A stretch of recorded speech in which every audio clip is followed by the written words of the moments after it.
Outwardly, it's boom time, vast construction projects financed by a seemingly endless stream of oil revenues. Skyscrapers rise from the desert in cities across the Gulf, but amidst the affluence, there's an untold story of exploitation and poverty. Millions of migrant construction workers, mostly from Asia, are being drafted in to make the dream happen. And human rights groups say they treat a little better than modern-day slaves, toiling for up to 12 hours a day in the suffocating heat of a Gulf summer. Over the course of the past few months, Al Jazeera has conducted an undercover investigation into the conditions of these migrant laborers. And as Sami Zaidan found out, their troubles can often start from the moment they're hired. There are approximately 10 million of these laborers in the Gulf countries. Most come from Asia, primarily India, Pakistan, Nepal, Bangladesh and Sri Lanka. On arrival, their passports are taken by their employers. On the construction sites, they risk injury and even death as they labor in up to 50-degree temperatures.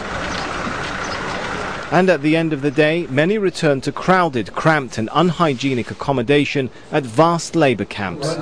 Camps found on the outskirts of these glimmering cities.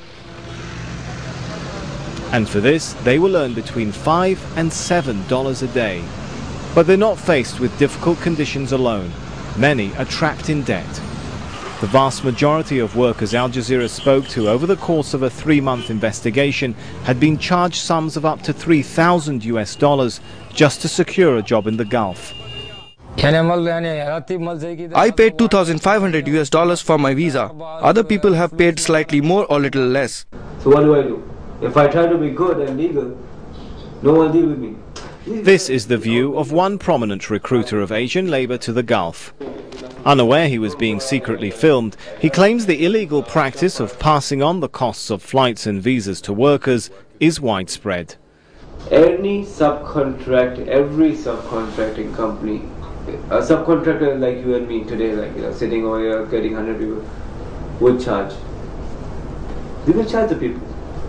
It's okay, they don't mind.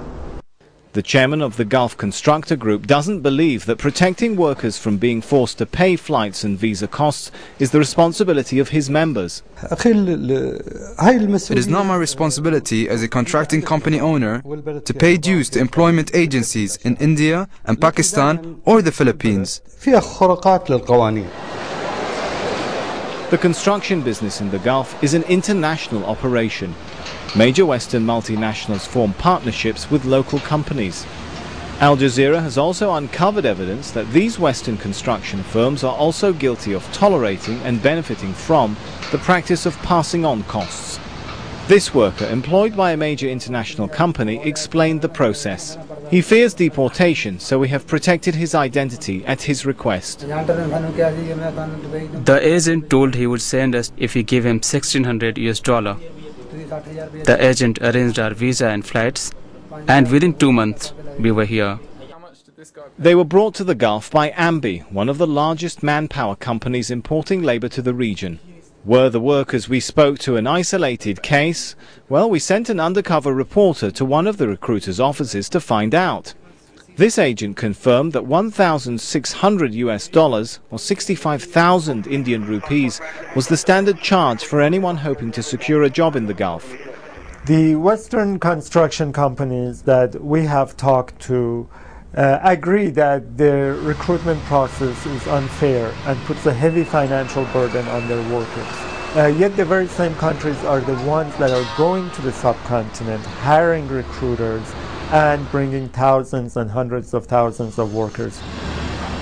With thousands of Asian laborers arriving in the Gulf every week, labor issues are set to become ever more pressing for the government and employers in the region. Sami Zaidan, Al Jazeera. And you can watch the full version of Sami Zaidan's report, Blood, Sweat and Tears, here on Al Jazeera. That's on Saturday at 14:30 GMT.